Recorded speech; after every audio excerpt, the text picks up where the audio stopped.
एक गांव में एक किसान अपने भरे पूरे परिवार के साथ रहता था। दो बेटे, दो बहुएं, पोते पोतियां और उसकी जाटनी। जाट के दोनों बेटे उसके साथ खेतों में उसका हाथ बटाते और दोनों बहुएं घर का चूल्हा चौका करती और बच्चों को संभालती। मगर पूरा परिवार जाटनी के इशारे पर चलता था। मजाल कि कोई भी काम उसके बिना पूछे हो जाए। अगर जाटनी दिन को दिन कहती और गाय को भैंस कहती तो सभी वही कहते। जाट और जाटनी का जब से विवाह हुआ था, जाट हमेशा सारे काम जाटनी से पूछकर ही करता था। उसकी सलाह के बिना उसने आज तक कोई भी काम नहीं किया था। वही परंपरा अभी तक चली आ रही थी। जाटनी का रौब पूरे घर पर बना हुआ था। एक दिन की बात है, जाटनी घर पर नहीं थी, वह खेत में गई हुई थी। उस गांव में एक महात्मा भिक्षा मांगने के लिए आए। भिक्षा मांगते मांगते वह जाटनी के घर जा पहुंचे। वहां पर बहू मिली। बहू ने ना तो उस महात्मा को एक मुट्ठी आटा डाला और ना ही कोई दान दक्षिणा दिया।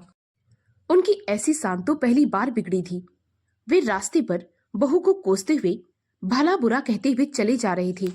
साधु बड़बड़ाते हुए चले ही जा रहे थे, तभी उन्हें अचानक से सिर पर लकड़ियों का भारी गट्ठर लिए हुए बहू की सास यानी जाटनी मिल गई। जाटनी को रोकते हुए उस महात्मा ने कहा, कैसी बहू लाई हो जो हाथ के बजाय संतों को मुंह से जवाब देती है? क्या एक मुट्ठी आटा, एक रोटी साधु से महंगी हो गई? महात्माओं के कुत्तों जितनी भी औकात नहीं बची है। हमारी तो कोई इज्जत ही नहीं बची है।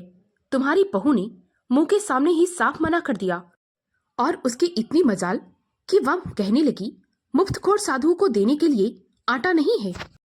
भला ऐसा हो क्यों ना, अब घर घर बहुओं का राज जो होने लगा है, कुछ दिन बाद तो भगवान भी भूखे मरने लगेंगे। महात्मा की बात सुनकर जाटनी आग बबूला हो गई। विश्वास के भाव से पूछा, सच कह रहे हो महात्मा जी? महात्मा ने कहा, तो अच्छा, ऐसा लगता है अब हम लोगों को भी बहुओं के चलते झूठ बोलना सीखना पड़ेगा। अगर ऐसा हुआ तो फिर तो ये दुनिया जीने के काबिल न रहेगी। जाटनी कहने लगी, नहीं नहीं महात्मा जी, आप अपने मुंह से ऐसी बात ना कहिए, सुनने से भी पाप लगता है। आप चलिए मेरे साथ, बड़ी आई नवाबजादी, जीभ ना खींच लूं तो मेरे नाम पर जूती रखूं। जाटनी की ऐसी बात सुनकर वह साधु चुपचाप जाटनी को देख रहा था। जाटनी ने कहा, खड़े खड़े मुंह क्या देख रहे हैं मेरा, चलिए मेरे साथ। उस महात्मा ने जब जाटनी का यह रंग देखा तो मन ही मन बड़ा खुश हुआ। जाटनी के बार बार मना करने पर भी उसके सिर से लकड़ियों का गट्ठर खुद ले लिया और फिर उस लकड़ी के गट्ठर को अपने कंधे पर रखकर वह जाटनी के पीछे पीछे चलने लगा। अब तो जाटनी गुस्से में तेज तेज चलती हुई दनादन गालियां मुंह से निकाले जा रही थी। वह बहू को ऐसी ऐसी गालियां दे रही थी जो महात्मा ने आज तक सुनी नहीं थी। महात्मा बहुत आश्चर्य हुआ, परंतु वह मन ही मन बहुत खुश हुआ, क्योंकि आज सास बहू के झगड़े में उसके दोबारा होने वाले थे। लकड़ियों का भारी गट्ठर भी अब उसे फूलों की टोकरी जैसा हल्का लग रहा था और जाटनी का भार उतरने से उसका मुंह और जोर जोर से चल रहा था। जब वह घर पहुंची, उसने महात्मा से लकड़ियों का गट्ठर लिया और तेजी के साथ घर के अंदर गई। बहू को देखते ही जाटनी ने अपना पूरा दम लगाकर चिल्लाते हुए कहा, क्यों री, बोल, तूने महात्मा को आटा डालने से मना किया है क्या? बहू अपराधी की तरह जाटनी के सामने सहमी सी खड़ी हो गई और उसने धीरे से सिर हिलाते हुए हामी भरी। सास की गर्मी तो जैसे और तेज हो गई। उसने चिल्लाते हुए कहा, तेरी इतनी हिम्मत कि मेरे रहते हुए तो महात्मा को मना करे? जाटनी का ऐसा रूप देखकर वह महात्मा अंदर ही अंदर बहुत खुश हो रहा था। वह मन ही मन सोच रहा था, आज तो मुझे बहुत मिलेगा, शायद यह झोली भी कम पड़ जाए। आज तो मुझे बड़ी वाली झोली लानी थी। महात्मा को क्या पता था कि सास इतनी भली है।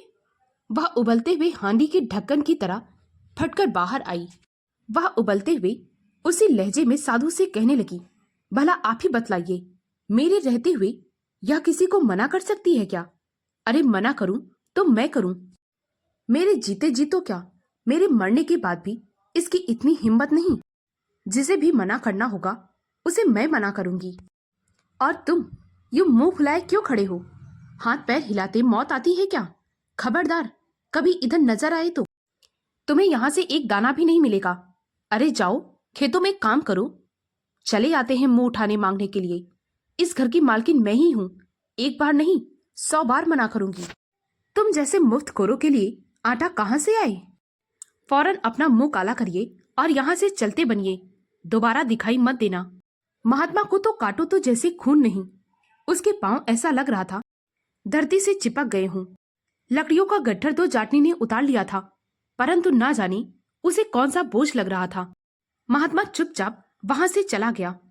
कुछ दिनों बाद ना जाने महात्मा की बद्दुआ लगी या फिर जाटनी की सांसें पूरा हो गई। अचानक से जाटनी के सीने में दर्द होने लगा और फिर अचानक से एक दिन जाटनी की मौत हो गई। जाटनी की मौत के बाद पूरे परिवार पर दुखों का पहाड़ टूट पड़ा। घर में किसी भी चीज की कोई कमी ना थी, परंतु जाट को जाटनी की कमी बहुत खलती थी। जाटनी के रहते आज तक जाट को कभी भी किसी चीज की कोई कमी ना थी, परंतु जाटनी के मरने के बाद उसकी मौत का इतना गहरा धक्का लगा कि जाट की भी तबीयत खराब रहने लगी। अब तो समय कैसे तैसे कट रहा था। दोनों बेटों और बहुओं में तू मैं होने लगी। जाटनी के रहते घर का माहौल इस तरह का कभी ना था। एक दिन जाट के दोनों बेटे उसके पास आई और कहने लगे, पिताजी, अब हम एक साथ नहीं रह सकते। ऐसा करिए, आप हमारा हिस्सा बांट दीजिए और हमारे खेत भी अलग कर दीजिए। ऐसा सुनकर जाट के पैरों तले जमीन खिसक गई। वह भगवान से मौत मांगने लगा, हे भगवान, ऐसा दिन दिखाने से पहले तुम मुझे उठा ले। मैं ऐसा कभी नहीं बर्दाश्त कर सकता। बंटवारा करने की हिम्मत तो जाट में ना थी, इसीलिए जाट के पड़ोसी जो बड़े बुजुर्ग थे, उन्होंने घर का और खेतों का बंटवारा कर दिया। अब बेचारे जाट का भी बंटवारा हो चुका था। वह 1 महीने बड़े बेटे के पास रहता तो 1 महीने छोटी बेटे के पास। अब बेचारे जाट को जाटनी की बहुत याद आती। वह छिप छिप कर जाटनी की याद में रोता। कुछ दिन तक तो उसे खाना मिलता रहा, लेकिन कुछ दिनों बाद दोनों बहुएं जाट को खाना देने के लिए मुंह नाक सिकोड़ने लगी। वे यही कहती, इस बूढ़े को मुफ्त की रोटी कौन खिलाए? दिन भर पड़े पड़े खाट तोड़ता रहता है। बहुओं के इस तरह के ताने सुनने के अलावा जाट के पास और कोई रास्ता न था। एक दिन सुबह से दोपहर हो गई, बड़ी बहू ने खाना नहीं दिया। बेचारा जाट भूख से बिलबिलाता हुआ अपने बेटे से कहने लगा, बेटा, बहुत भूख लगी है, बहू से कह दो खाना दे दे। बहू तंतराती हुई घर से बाहर निकली और कहने लगी, खाना नहीं बना है, शाम को ही सीधा खाना। भूखा जाट अपनी छोटी बहू के पास गया, उससे खाना मांगने लगा। तब छोटी बहू ने कहा, अभी तो इस महीने तो तुम जीजी के पास खा रहे हो, मेरी बारी तो अगले महीने आएगी, इसीलिए तुम्हारे लिए यहाँ पर खाना नहीं है। अंत में हार कर जाट कुछ महीनों के लिए तीर्थ यात्रा पर चला गया। जब वह लौट कर आया तो इतने दिनों के बाद जाट को इस तरह देख उसके बेटा बहू बहुत हैरान हो गए। बड़ी बहू जाट को गौर से देख ही रही थी, तभी अचानक से उसकी नजर जाट के कमर पर लटकी एक थैली पर अटक गई। उसने सोचा, जरूर इसमें बहुत सारा धन है। उसने जल्दी से घूंघट किया और जाट के पास गई। कहने लगी, पिताजी, इतने दिनों से कहाँ चले गए थे?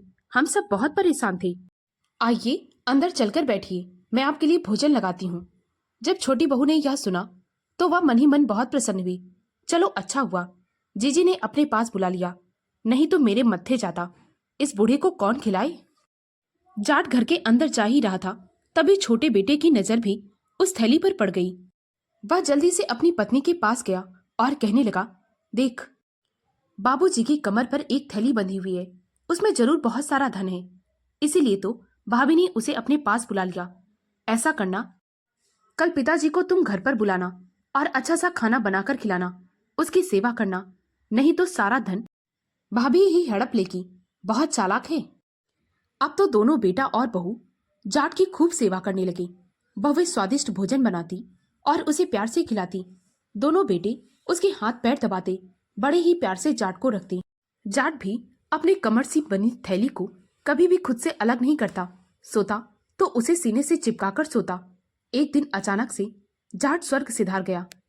जाट का मरा हुआ शरीर आंगन में रखा हुआ था। दोनों बेटे उनका क्रियाक्रम करने के बजाय उस पोटली के लिए लड़ रहे थे। एक थैली छूता तो दूसरा उसे रोकता, दूसरा छूता तो पहला उसे रोकता। जब पड़ोसियों ने यह देखा तो वे कहने लगे, ऐसा करो, इस थैली का धन दोनों आधा आधा बांट लो। पोटली खोलने के लिए गांव के सरपंच को बुलाया गया। सरपंच ने जब उस पोटली को खोला तो वह दंग रह गया। क्योंकि उसमें मिट्टी के कंकड़ पत्थर छोटे छोटे टुकड़े भरे थे। अब तो दोनों बेटे और दोनों बहुएं शर्मिंदा होकर मुंह लटकाए चुपचाप एक किनारे बैठे हुए थे।